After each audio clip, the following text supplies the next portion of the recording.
Salut tout le monde, j'espère que vous allez bien. Aujourd'hui, le vendredi 20 juin 2025, nouvelle vidéo sur les cryptos. On est toujours au même stade, 106 000 $ sur BTC, ça bouge pas beaucoup. C'est toujours autant le bordel sur les conflits un peu mondiaux là, au niveau de l'Iran, l'Israël. Ça s'est un peu calmé quand même par rapport au week-end qu'on avait là où c'était vraiment tendu. On a quand même les États-Unis qui viennent un peu dans l'histoire. Alors, ils étaient déjà dans l'histoire par rapport à l'Iran, par rapport à l'arme nucléaire qu'ils voulaient pas que l'Iran possède. Mais du coup, ils ont commencé à dire du côté de Trump qu'ils pouvaient éventuellement commencer à attaquer l'Iran, attaquer Téhéran et que les gens devaient se protéger. Donc ça fait quelques vagues au niveau du marché, ça fait quelques peurs au niveau des réseaux aussi, vous allez voir. Il y a pas mal de vagues par rapport à tout ça. Après, sinon, dans la globalité, le marché reste quand même assez calme, surtout sur les altcoins. J'ai quand même, vous allez voir, lancé un long sur ETH, vous ai expliqué pourquoi et où est-ce que je me suis positionné, où est-ce que j'ai mis mon stop loss, parce que je trouve que c'est un endroit plutôt intéressant et c'est un endroit que j'ai déjà joué plusieurs fois, qui a bien marché dans le passé par rapport au niveau de range, au bas du range sur lequel on est. Et aussi, vous allez voir en fin de vidéo, je vais vous montrer une carte qui est trop bien parce qu'elle permet de pouvoir payer en crypto sans KYC. En gros, vous pouvez déposer des cryptos sur une carte et ensuite vous pouvez payer avec cette carte en euros sans KYC, donc sans forcément le déclarer après derrière. Bon, après, ça, c'est ce que propose cette carte-là, mais après, derrière, il faut théoriquement voilà, déclarer bien sûr vos plus-values en crypto. Mais je trouve ça plutôt intéressant parce que franchement, ça fait des années que je cherche une carte comme ça et enfin, j'en trouve une. Alors, c'est pas du tout sponsor, mais bon, je trouve ça assez intéressant comme outil et je pense que ça pourrait en intéresser pas mal. Du coup, je vous le passerai en fin de vidéo. On va aussi aller voir directement sur Twitter la macro. Vous savez, on a eu quelques mouvements au niveau de l'inflation, au niveau aussi des prix de production qui ont un peu bougé. Donc, on va aller voir ça ensemble et on commence directement avec du coup les États-Unis qui s'apprêteraient à frapper l'Iran, selon les médias israéliens. Et on a Trump qui avait dit comme quoi que les habitants de Téhéran devraient se mettre à l'abri. Donc, ça veut tout dire en fait sur le fait qu'il pourrait faire une frappe possible du côté de Téhéran ou du côté de l'Iran. Pour l'instant, on n'a pas eu de mouvement de ce côté-là, mais ça peut très vite arriver là dans la semaine, dans les jours qui suivent. On ne sait pas vraiment. Il y a l'Iran aussi qui ont annoncé, qui ont fait assez peur parce qu'ils ont dit qu'il allait y avoir une surprise ce soir dont tout le monde se souviendrait pendant des siècles, averti à la télévision d'État iranienne. Donc c'est quand même des mots très forts. Et vous voyez les stats, mais c'est complètement fou. Tu as 13 millions de vues, 25 millions de likes, 26 000 likes. C'est vraiment là une guerre de réseaux sociaux, c'est une guerre d'images où celui qui fait les plus gros stats, au final, c'est un peu le gagnant de l'opinion publique. T'as l'impression, et du coup, ça va toujours plus dans le crescendo par rapport à ça. Et au final, bon, il n'y a pas eu grand chose non plus. Je crois en fait, ils ont envoyé un gros missile, mais ça n'a pas fait non plus énormément parler, ça n'a pas fait non plus énormément de dégâts. Mais bon, le truc dans ce conflit, c'est que, ouais, comme je dis dans mon tweet, là, la transmission des conflits de guerre en direct sur les réseaux, c'est effrayant, je trouve, parce que tout va plus vite et tu as l'impression qu'à chaque moment, en fait, ça peut être la fin de l'humanité. Franchement, quand tu regardes Twitter, et tu es sur Twitter et tu suis un peu ce qui se passe sur le conflit en direct, tu as l'impression qu'à chaque minute, à chaque heure, à chaque moment, ça peut partir en steak et ça peut partir en guerre nucléaire. Et en fait, ça rend encore plus anxiogène qu'étaient déjà les réseaux, parce que les réseaux, c'est sans parler, enfin, juste Twitter, YouTube, ça va, je trouve, mais Twitter, c'est tellement anxiogène et pessimiste, c'est hallucinant. À chaque fois que je vais sur Twitter et je ressors Twitter, je me sens plus mal que quand je suis venu, parce qu'en fait, le réseau est vraiment construit pour créer de l'indignation. Ça veut dire que vraiment, les tweets qui marchent, les posts qui vont marcher, c'est les posts d'indignation. Donc, ça veut dire que c'est quand, je sais pas, il va se passer quelque chose de complètement injuste, et du coup, tout le monde va être là en disant ah, mais c'est complètement injuste, c'est n'importe quoi, machin, lui, il aurait pas dû faire ça, lui, il aurait pas dû faire ça, etc.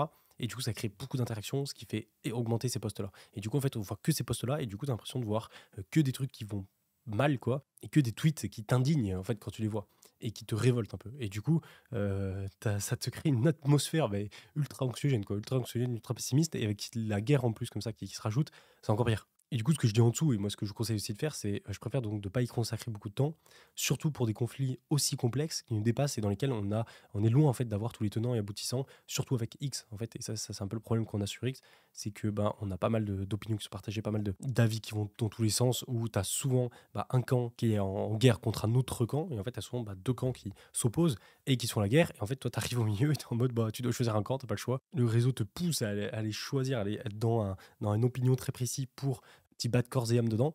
Alors que derrière, en réalité, en fait, genre ce qu'il y a sur X, c'est du direct. Donc c'est beaucoup de trucs court terme qui sont faits pour choquer, qui sont faits pour prendre de la visibilité. Mais derrière tout ça, en fait, les enjeux qui sont beaucoup plus long terme et qui sont beaucoup plus complexes et cachés derrière ce genre de guerre, eh ben, on a beaucoup plus de mal à les percevoir sur X. Et c'est pourtant eux qui font l'essentiel de ce genre de guerre, quoi. Et j'ai juste l'impression que, en fait, passer son temps à être sur ce réseau, à essayer de convaincre des gens qui, de toute façon, ne seront pas convaincus par autre chose que leur propre opinion, c'est plus une perte de temps et d'énergie. Et c'est surtout, j'ai l'impression, alors peut-être comme dans toutes les guerres, mais dans celle-là en particulier et sur ces réseaux-là en particulier, c'est plutôt une guerre d'ego en fait, où les gens ont envie d'imposer leur opinion, envie d'imposer leur vision qu'ils ont de la guerre et du monde et des conflits qui s'y jouent. Et du coup, bah voilà, ça fait pas mal d'égos qui se confrontent en fait. Et donc, c'est pas un endroit sain, je trouve. Et derrière, ouais, on a Amy qui nous dit bah non, choisis ton camp immédiatement, car être neutre, c'est soutenir les méchants. Comme si c'était aussi simple. Et derrière, ce que je dis, bah, c'est que la nuance n'existe pas sur X. Peut-être pour être un vrai tuto, il faut vraiment choisir son camp et ne rien lâcher. Attention à ne surtout pas changer de point de vue ou de devenir nuancé, sinon ça va être vu comme un manque de conviction ou de connaissance. Et ça, les gars, c'est fou. Je vois des mecs sous mes tweets qui me disent alors que j'ai jamais pris parti dans un camp comme l'autre dans ce conflit parce que j'y connais pas assez, j'ai pas assez de recul là-dessus. Je suis trop jeune, j'ai pas assez de connaissances. Je suis pas dans ce conflit, je suis pas dans la compréhension de ce conflit depuis des décennies pour avoir un avis qui est pas biaisé en fait. Et je peux avoir un avis là-dessus, mais mon avis en fait, il sera biaisé par ce que j'ai vu sur les réseaux, par ce que j'ai entendu et par mon peu de connaissances que j'ai déjà de base sur ce sujet-là. Du coup, j'estime que en fait, bah, tout ça réuni, c'est beaucoup trop faible pour que je puisse donner mon avis sincère là-dessus, quoi. Et c'est dommage parce que sur Twitter, on est vraiment en mode donne ton avis, ou sinon ça veut dire que tu soutiens les méchants. Sauf que c'est toujours pareil, c'est-à-dire que dans un conflit, t'as jamais des méchants et des gentils, et t'as toujours bah, des méchants et des gentils des deux côtés, ce qui fait que bah, c'est beaucoup plus nuancé, c'est beaucoup plus compliqué, et que t'as souvent un engrenage qui se fait d'un côté ou d'un autre, avec des gens qui ont vécu des choses différentes, qui ont eu des éducations différentes, et qui ont eu des schémas de pensée différents depuis qu'ils sont petits, et ce qui fait que ça arrive à ce genre de conflit. Mais en fait, nous, en tant que point de vue extérieur, c'est très difficile de le comprendre, quoi. Moi, ce que je trouve le plus malsain, en fait, dans ce contexte-là, c'est aussi tout ce qui est les gens, en fait, qui font de la récupération, alors pas forcément de la récupération politique, mais tout ce qui est récupération politique, récupération personnelle sur ce genre de sujet pour se donner une bonne conscience pour eux-mêmes, ou alors pour se donner une bonne image envers les autres. Je trouve ça j'ai du mal, j'ai beaucoup de mal. Et Twitter, c'est beaucoup de ça, c'est beaucoup rempli en fait de gens qui font pas grand-chose dans la vraie vie pour que ce genre de conflit bouge ou quoi, et qui sont ultra investis sur Twitter, mais qui changent pas grand-chose au final par rapport au conflit en lui-même.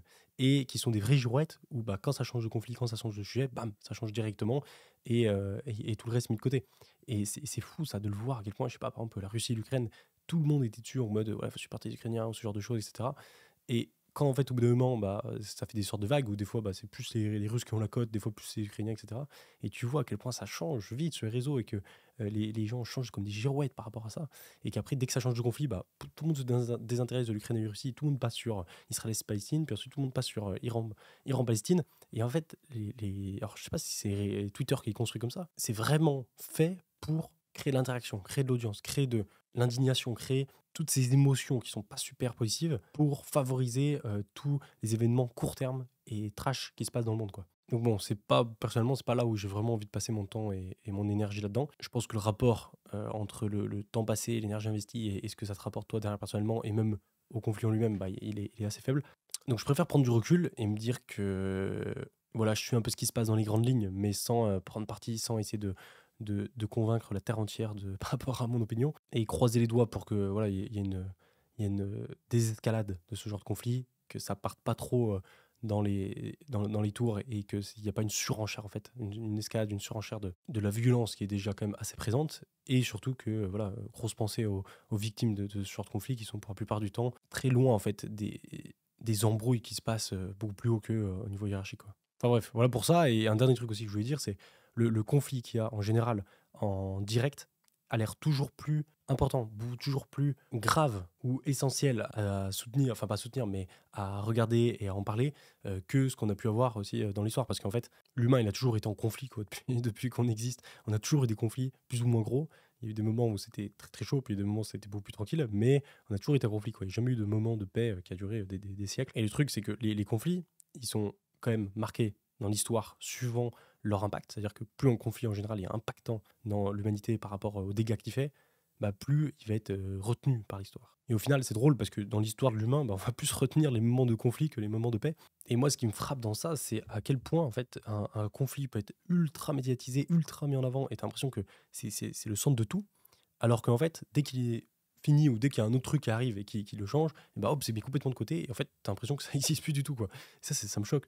Et en fait, je me dis juste que bah, la plupart des gens qui sont en mode, qui se mettent en mode full énergie, full temps et qui consacrent tout leur moment présent dans ce genre de conflit, et ben en fait, ils feront plus du tout la même chose dans 2 3 mois parce qu'ils seront passés sur un autre conflit, ils seront passés sur autre chose, ou alors ce sera beaucoup plus calme et du coup, ils auront arrêté. Et du coup, c'est bizarre parce que j'ai vraiment l'impression que les gens sont pas là pour aider les gens qui souffrent de ce genre de conflit, mais plus là pour imposer leur vision du monde en fait. Et je crois que j'ai un peu de mal avec ça. Enfin bref, voilà pour tout ça. C'était pas très joyeux. On va passer sur la macro. La macro US, l'inflation continue de chuter. Bon, au niveau de la macro, par contre, on n'est pas trop mal. Heureusement, parce que dans cette guerre un peu qu'on a, dans ce conflit qu'on a depuis quelques semaines, là où c'est assez morose, c'est pour les marchés en tout cas, c'est bien d'avoir une inflation qui chute tranquillement et qui fait que on continue d'aller dans cette direction où la Fed devrait baisser les taux d'intérêt durant la semaine, durant la fin d'année. Mais du coup, en gros, voilà, on a eu une semaine assez orientée sur l'inflation. Heureusement qu'elle est plutôt bien passée, vous allez voir. On a eu aussi de bonnes nouvelles sur les accords commerciaux entre la Chine et les USA. Ça, c'est excellent. Et c'est très bien que voilà, on ait les USA qui enfin trouvent un compromis, qui trouvent des attentes avec la Chine. Ça permet vraiment d'enlever cette incertitude-là et de calmer les marchés par rapport à ça. Et ça, c'est vraiment essentiel. Forcément, bon, on avait tout qui était bon, mais voilà, les tensions entre l'Iran et Israël, bah, est venu un peu tout compromettre, malheureusement. Mais du coup, on a quelques datas à voir ensemble. Déjà, on a le PPI, indice de prix de production, qui est hyper important, qui est du coup une conséquence directe de l'inflation. Le CPI, donc l'indice d'inflation, là, pareil, hyper important. Et après, deux derniers qui sont un peu moins importants, inscription au chômage et indice de confiance du consommateur. On commence par le PPI. Alors, le PPI, c'est quoi? C'est l'indice des prix de production. Donc, en fait, c'est voilà, très lié à l'inflation. C'est quand les prix de production augmentent, ça signifie que ensuite, ça va se répercuter sur les prix de production. Bon, il faut prendre en compte que ce PPI, il avait vraiment baissé. On était vraiment sur une baisse du PPI. Et du coup, là, on a eu un petit rebond. Vous voyez, on voit au niveau des stats, au niveau du corps, ben, on est plutôt moyen dans l'ensemble. Si on a plus on est plus au-dessus de ce qu'on avait prévu. Mais derrière, c'est pas ultra gênant parce qu'en fait, on voit que, vous voyez, on était sur une belle baisse du PPI et que là, du coup, on a juste un petit rebond qui se fait. Donc, rien de grave. C'est normal d'avoir un petit rebond comme ça par rapport à une baisse aussi forte qu'on a eue. Et par contre, du côté du CPI, donc du côté de l'inflation, ça, c'est le plus intéressant parce que l'inflation, ouais, c'est vraiment l'indice que la Fed suit pour savoir ce qu'ils font au niveau des taux d'intérêt, et ben, on voit clairement que ben, l'inflation est sur une baisse qui continue, une baisse constante. Comme d'hab, il faut plutôt regarder le corps que le CPI normal parce que c'est ce que privilégie la Fed. Et on voit que ce soit pour le YOY ou le MOM, on est exactement dans les prévisions à chaque fois. Quoi, pour les quatre, on est bon. Et du coup, on a l'inflation qui continue de diminuer doucement. Alors, c'est vrai que ça va pas, ça chute pas brutalement, mais ça y va tranquillement. Et c'est vrai que ça continue malgré ouais, les craintes de la Fed qu'il y avait par rapport à l'impact néfaste des taxes douanières. Parce qu'en fait, les taxes douanières que avait fait Trump, et bah, du coup, ça a des conséquences derrière ça aussi sur l'inflation, mais avec une sorte de temps de latence. Et du coup, la Fed a un peu peur de ça. Finalement, pour l'instant, ça va. On verra pour les prochaines stats qui sortiront. Et on voit clairement que bah, oui, l'inflation depuis 2023, on est vraiment sur une baisse qui est assez progressive. Donc c'est parfait. Hein, c'est exactement ce que vise la Fed. Et du coup, plus on a notre inflation qui baisse tranquillement, plus on a la Fed qui va pouvoir commencer à augmenter les taux d'intérêt pour du coup stimuler l'économie, ce qui va faire que le marché va profiter de cette hausse des taux d'intérêt. Et c'est ce qu'on attend, enfin cette baisse des taux d'intérêt, c'est ce qu'on attend pour les accueils. Bon, ensuite, pour l'inscription au chômage, ouais, on est bon là aussi des deux côtés. Et le dernier, c'est l'indice du consommateur. Donc c'est quand ils appellent les consommateurs pour donner un peu leur opinion. Là aussi, on est plutôt bon au niveau des prévisions qui étaient attendues. Et ensuite, on passe sur deux indicateurs que je voulais vous passer. Alors, le premier, c'est le profit réalisé, donc c'est la quantité de profit réalisé qui est assez intéressant. En gros, cet indicateur-là, plus il monte, plus ça veut dire qu'il y a des gens qui prennent des profits sur BTC. Et en général, on remarque que quand on a des prises de profit qui sont sur BTC, on est souvent assez proche des tops de marché parce qu'en fait, plus le marché monte, plus les gens vont prendre des profits parce que forcément, les gens font de l'argent. Et du coup, plus les gens font des profits, plus le marché, au bout d'un moment, il va commencer à trouver son top parce que voilà, les gens ne peuvent pas prendre des profits à l'infini. Et donc, quand les gens ils prennent trop de profits, il y a trop d'argent qui est pris sur le marché, le marché, pour punir voilà, les gens qui prennent trop de profits, bam, il vient corriger. Et ce qui est assez intéressant, c'est que on a eu un pic au niveau du mois de mai. Et pour l'instant, là, durant tout juin, ça a plutôt baissé. Donc, la prise de profit des investisseurs a plutôt baissé, ce qui est très bon signe, parce que ça veut dire qu'on n'a pas du tout d'euphorie, on n'a pas du tout de FOMO de la part des particuliers, des investisseurs, et que pour l'instant, les prises de profit ne se font pas énormément, ce qui veut dire que le top de marché n'est sûrement pas pour maintenant, parce que le marché n'a pas fait gagner assez de personnes, n'a pas fait prendre assez de profit à deux personnes pour venir corriger. Bon, ça c'est grossièrement un peu, je le simplifie. Ensuite, on a la même chose au niveau des holders court terme. Alors, rappelez-vous, on a souvent parlé des short-term holders et des long-term holders. Et les short-term holders, donc c'est ceux qu'on regarde là, ils sont assez intéressants aussi, alors plus sur la fluctuation court terme. En général, eux, alors quand ils achètent, donc quand vous voyez, ils sont en vert ici, plus ils achètent, plus ça veut dire qu'il faut faire gaffe parce qu'on peut être sur un top local, on peut être un top de marché, parce qu'en fait, on a les long-term holders, c'est souvent ceux qui arrivent à acheter au bon moment et plutôt vendre au bon moment. Inversement, les short-term holders, ils représentent plutôt la partie euphorique, la partie FOMO des investisseurs. Et pour l'instant, par rapport à ces short-term holders, vous voyez, on est quand même assez bas. Là, pareil, depuis mai-juin, oui, on est pas mal descendu. Donc, ça veut dire qu'on n'a pas de FOMO du côté des short-term holders. Ce qui veut dire que bah, on n'a pas forcément de top là à court terme qui pourrait se faire, en tout cas du côté de cette euphorie-là. Du côté des data, on a toujours ces liquidations-là. Alors, oui, l'autre jour, vous avez parlé de toutes les liquidations short squeeze qu'on avait qui étaient au-dessus de nous, qui étaient énormes. On les a toujours. Oui, on les voit ici vers les 111 000 $, qui sont toujours très importantes. Oui, on a 100 millions, 200 millions. Là, c'est 200 millions. Tous les carrés, on a 200 millions. Donc là, on a plus d'1 milliard de dollars de liquidation. Ce qui est intéressant, c'est que plus on avance là dans le temps, plus en fait ça diminue du côté de l'éducation ici. Forcément, bah, plus on stagne par ici, plus bah, les gens prennent du profit et puis en fait ils enlèvent petit à petit leur short. Ce qui est quand même à noter aussi, c'est que on a un peu de liquidation juste en dessous de nous, vous voyez, qui est juste là. On a 217 millions et 185 millions à aller chercher. C'est quand même pas mal. Donc attention à ça. On est un peu tiré entre les deux, mais c'est vrai que c'est le même point que j'expliquais dans la dernière vidéo. Là, dans la fin de semaine, ou peut-être pas la fin de semaine avec le week-end, mais plus semaine prochaine, on peut très bien aller chercher le short squeeze vers les 111 000. C'est largement faisable par rapport au fait ben, qu'on a beaucoup de liquidation au-dessus de nous et on a des fundings. Alors, d'un fois, on avait des fundings négatifs. Là, on a des fundings qui sont passés en positif, donc on a un peu plus de long que de short, mais on reste quand même sur un pourcentage qui est très faible. Vous voyez, 0,0067. C'est-à-dire qu'on a très peu de long comparé à de short, donc on peut très bien aller chercher un short squeeze durant les prochaines semaines, c'est faisable. Après, c'est vrai que là, le truc, c'est qu'on arrive mi-juin, et en fait, là, on rentre vraiment dans l'été. Là, dès qu'on arrive vers juillet, on est vraiment dans l'été. Et en général, juillet-août, on a un peu de mouvement, mais c'est plutôt calme. C'est pas là où on va avoir les gros mouvements de volatilité. On peut avoir quelques bougies intéressantes, mais on n'a pas de gros breaks, on n'a pas de tendance haussière qui se lance, on n'a pas de quelques saisons à ce moment-là. Il faut plutôt attendre voilà, la reprise vers septembre-octobre qui devrait avancer tout ça. Au niveau de BTC sur TradingView, bon, ce qui est intéressant en daily, c'est qu'on a toujours le soutien de ce ruban. Vous voyez, attention que j'expliquais l'autre jour, c'est en général, vous voyez, quand on a une longue tendance qui se lance, vous voyez, on est largement au-dessus du ruban tout le long. Puis dès qu'on commence à s'installer dedans, bah, on y va petit à petit pour passer en dessous. Par ici, vous voyez, on est largement au-dessus. Puis dès qu'on commence à rentrer dedans, on y va petit à petit jusqu'à passer en dessut. Donc là, vous voyez, c'est à peu près le même schéma au final.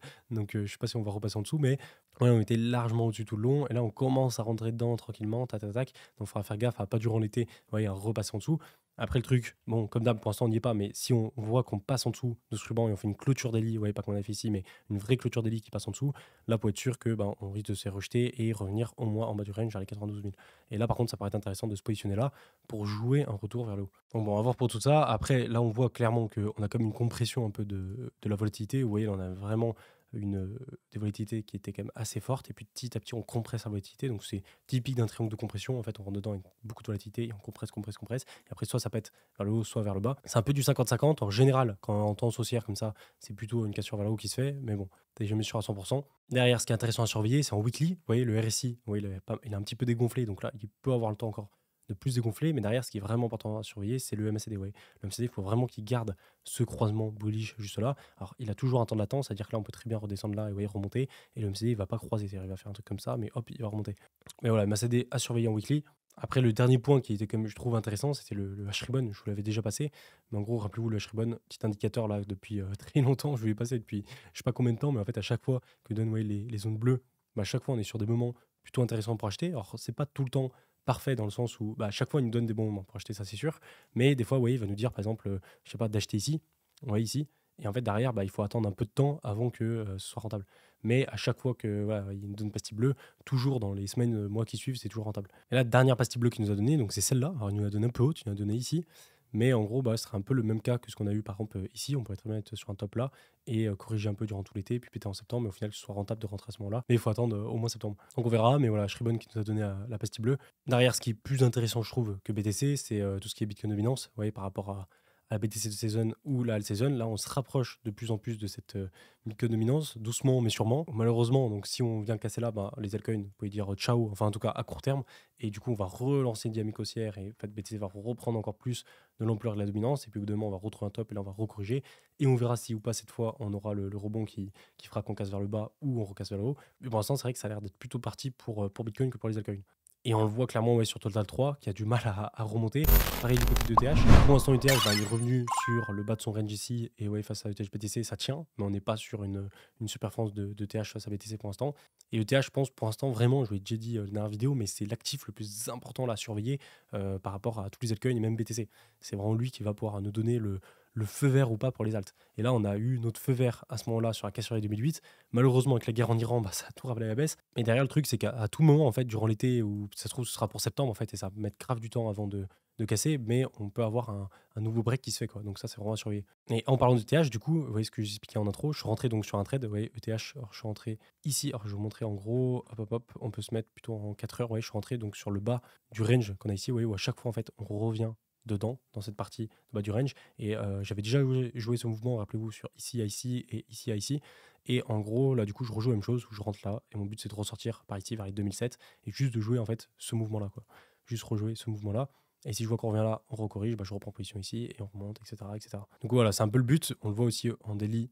Ouais, alors c'est un peu moins propre sur Bluffin, mais on le voit aussi ici. Et du coup, j'ai fait une entrée sur ce niveau-là à 2500 et quelques dollars, avec une deuxième entrée à 2465 dollars. Et j'ai mis mon stop loss à 2385, donc en dessous du plus bas qu'on avait ici. Et donc le but, c'est vraiment de jouer ce mouvement-là pour sortir. Et derrière, si on vient passer en dessous du plus bas qu'on avait fait ici, c'est une invalidation du range et du coup là hop je sors. Donc je joue ça, je vous tiendrai au courant d'ici lundi ce que ça donnait. Comme d'hab, si ça vous intéresse rapidement, vous avez tous les liens d'inscription, que ce soit Bluffin ou Zomex pour trader aussi. Pour revenir rapidement sur ma liste d'altcoins, je vais vous montrer ATR, c'est une catastrophe, regardez ça.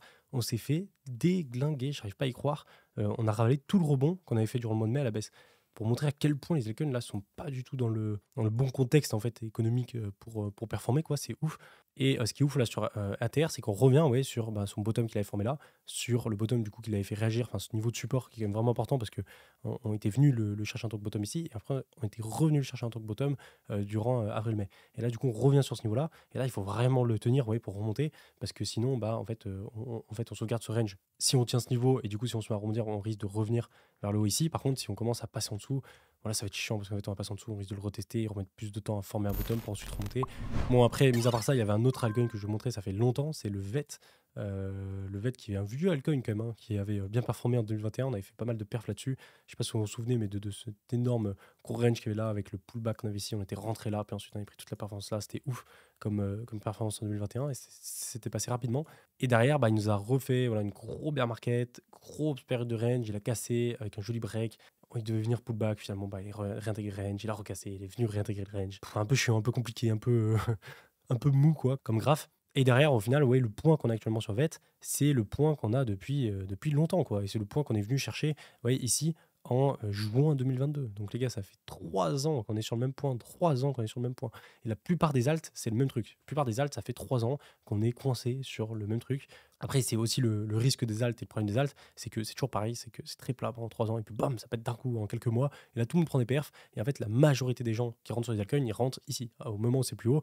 Et après, ils se plantent un peu, puis ils rachètent tout le long de la baisse. Et ensuite, il y a tout le long ici qui se refait. Et en fait, là, ils commencent à racheter un peu. Et puis là, ils désespèrent. Du coup, plus personne n'achète ici. Et là, bam, ça repète. Et là, du coup, ceux qui ont maintenu toute cette phase-là, là, ils en profitent. Mais c'est long. Et en fait, c'est toujours le même cycle, les altcoins. Et là, c'est pareil. C'est-à-dire que là, on a vraiment eu cette phase-là. Bon, moi, j'ai eu la chance de rentrer sur ces niveaux-là. Du coup, ça m'a permis de profiter de tout ça en 2021.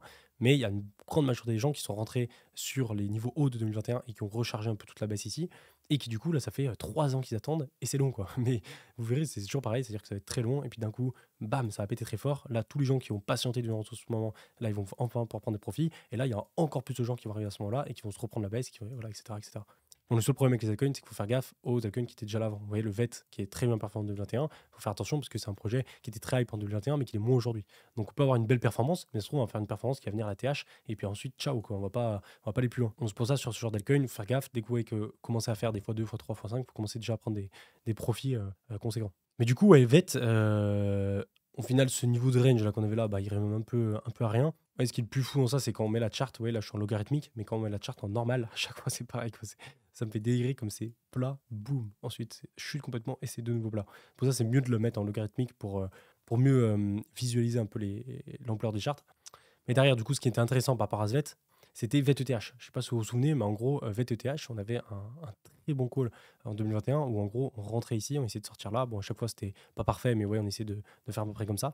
Et le but, c'était de swap ces ETH en VET ici, prendre la performance et reswap ces VET en ETH. Tu avais 10 ETH, tu posais tes 10 ETH, hop, tu ressortais ici, plus 100%. Et là, en fait, les VET que tu avais acheté ici, donc tu as tes ETH que tu as swap en VET, là, tu reswaps tes VET en ETH et du coup, tu as pris 100% sur performance de VET face ETH. Et du coup, là, bah, tes 10 ETH, c'est 20 ETH. Ensuite, tu pourrais refaire ça avec tes 20 ETH. Hop, tu reprends par exemple 100%, tu as 40 ETH, etc., etc. Et du coup, on a fait ça. Moi, j'ai pas fait ça la première fois, mais j'ai pu le faire sur ce mouvement-là et sur ce mouvement-là.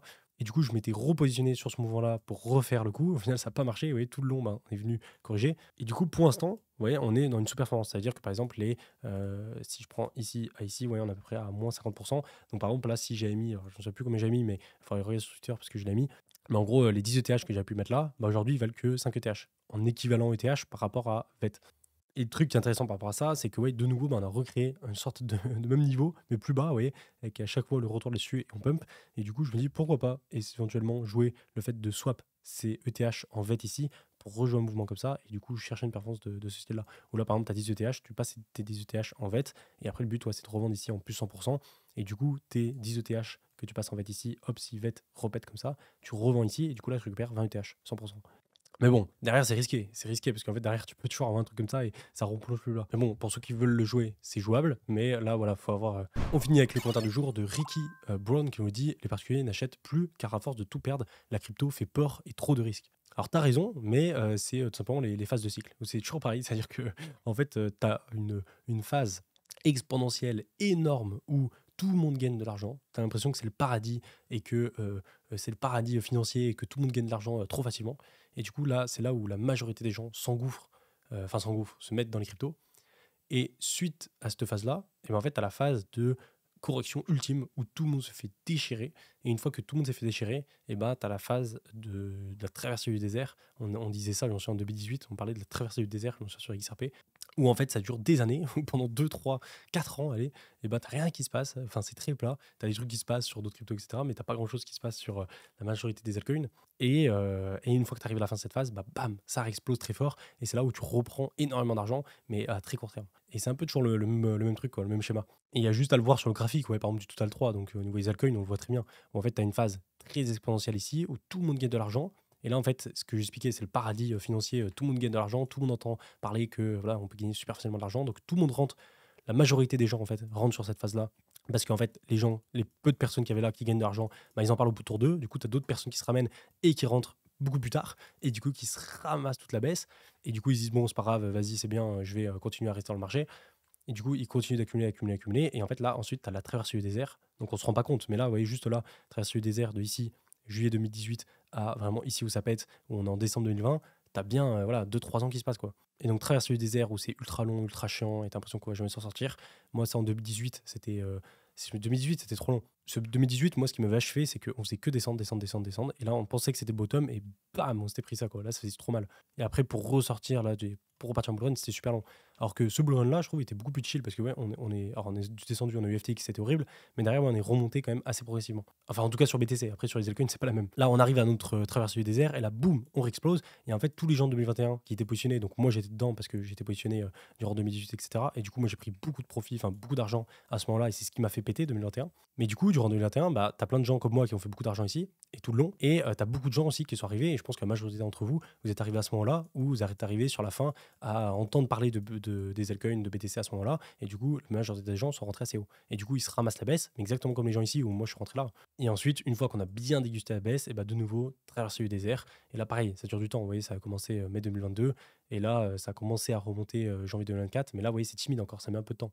Et du coup, pareil, 2-3 ans traverser le désert. Et après, de nouveau, là, en fait, on va arriver sur un moment où, boum, ça va répéter. Et de nouveau, ça devient exponentiel. Et de nouveau, bah, les gens comme nous, qui sont positionnés depuis tout ce temps sur ce niveau-là, bah, on va prendre beaucoup d'argent ici. On va en parler autour de nous. Et du coup, tu as plein de nouvelles personnes qui vont arriver et qui vont racheter sur les niveaux hauts ici et qui vont se retaper la baisse et de nouveau traverser les airs, etc., etc. C'est vraiment les cycles de psychologie par défaut, quoi. Vraiment, on le voit ultra bien sur les cryptos et sur les altcoins. Et forcément, bah, les phases où on est ici, c'est les plus dures. Parce qu'en fait, c'est le moment où bah, tu as eu la grosse baisse, tu as eu la traversée du désert, et là, en fait, tu as l'impression que ça arrive jamais, quoi, la hausse. Et en fait, après, c'est très rapide où d'un coup, ça arrive. Mais bon, c'est le truc des altcoins, hein, c'est forcément le truc des cryptos aussi. C'est tu peux pas avoir énormément de gains sans avoir beaucoup de risques et beaucoup d'attentes, en fait, où ben, voilà, il y a des performances de fou à faire sur les altcoins. Moi, là, ça m'a changé ma vie, cette période-là sur les altcoins. Mais derrière, j'ai dû me taper tout ça de traverser le désert. Et là, c'est la même chose. Pour la plupart des gens ici, il y a grave moyen que d'ici à la fin d'année, les altcoins, ça change la vie de beaucoup de gens. Mais avant ça, eh ben, on aura dû se taper une baisse de 1 an et une traversée du désert de 2-3 ans. Mais ça va avec, parce qu'en fait, tu peux pas faire gagner tout le monde avec une hausse qui arrive directement, je sais pas, après que tu as investi, quoi. C'est toujours un peu le même processus. Et au final, bah, les gens qui vont gagner de l'argent avec la phase de hausse qui va arriver, et ben, c'est les gens qui auront tenu durant toute cette phase-là. Et au final, ben, il y en a de moins en moins parce que plus on avance, plus les gens ils abandonnent. Bon, c'est tout pour aujourd'hui. N'hésitez pas à passer en inscription. Vous avez Bluefin, Zoomex si vous voulez tester un peu le trading. Je vous mettrai aussi le lien de la carte là. N'hésitez pas à me dire, à donner vos retours. La carte 100 ici pour dépenser vos cryptos. Moi, ça fait quelques jours que j'utilise, ouais, peut-être une petite semaine que j'utilise, et pour l'instant, ça va très bien. Mes potes qui utilisent, ça fait 2 mois qu'ils utilisent, ils me disent que ça marche bien aussi, donc c'est cool. N'hésitez pas à me dire ce que vous en pensez. Je vous laisse là-dessus pour aujourd'hui. Moi, je vous dis à plus.